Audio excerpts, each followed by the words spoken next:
Onemap is a web-based mapping platform that makes site finding and spatial analysis easy.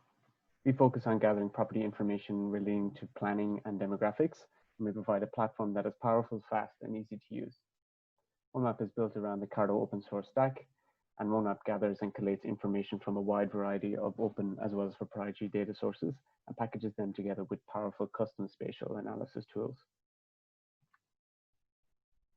Today, I will talk about the Onemap Amenity Rating. Onemap recently expanded its coverage to include the entire state of Victoria, roughly 3 million properties. Faced with a vast array of sites across disparate locations, our challenge was to give our clients a way to quickly and effectively compare and evaluate sites across the entire state of Victoria, and to provide Onemap users with a meaningful way to understand the strength and weakness of any site. We wanted to empower these decision makers to make better, unbiased, data-driven future planning and development decisions, and to understand the provision of services and amenities across all areas of Victoria. This brought a new challenge. How do we compare these vastly different sites and regions against each other? How do we provide a quick and easy way to rate the situation of sites across different urban, peri-urban, and rural settings? How do we compare a property in an urban setting to one in a rural setting, for example? We developed a rating system that allows users to do exactly that. It assigns a score out of 5 to each property and allows for quick and easy appraisal of sites and locations. As we can see from these examples, the skew is not always urban-centric, with some rural areas scoring high in our rating system. Urban or rural amenities matter. The system we developed is what we call the Onemap Amenity Rating, a property-level amenity appraisal. Each of Victoria's millions of properties have been appraised by Onemap for a series of metrics, and an amenity rating out of 5 has been developed for each site in all different areas of Victoria, urban, peri-urban, or rural.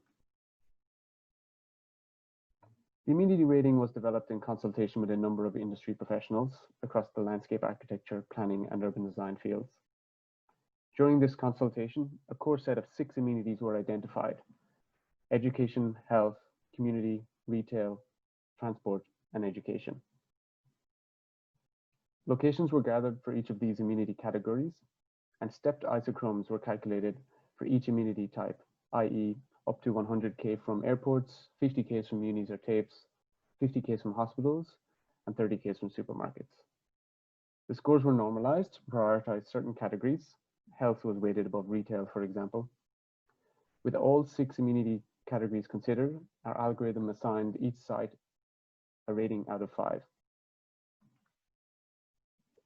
The closer a property was to any given amenity, the higher the score assigned. A property 1 kilometer from a primary school would get a higher rating than a similar type property 10 kilometers from a primary school, for example, as shown here. The overall out of 5 amenity rating, as well as the detailed breakdown of how the rating was calculated for each site, is available to the client, again, as shown here. This amenity rating serves to address Goal 11 of the United Nations Sustainable Development Goals, Sustainable Cities and Communities, in particular targets 11.2 and 11.3. If we zoom out beyond the site level of detail, we can look at the wider patterns of amenity provision across larger areas, as shown here for North Central Victoria. What we're seeing here are properties colored by their amenity ratings.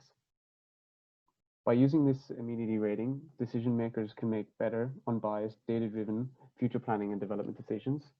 It also provides a window into the current divides that may exist between different communities in terms of access to amenities, and also helps to contextualize the provision of amenities across all areas of Victoria, be they urban, peri-urban, or rural. I will be present later in the day and will be available to take any questions on this topic. I would encourage you to visit our website to find out more about Onemap and the work we are doing there. Thank you.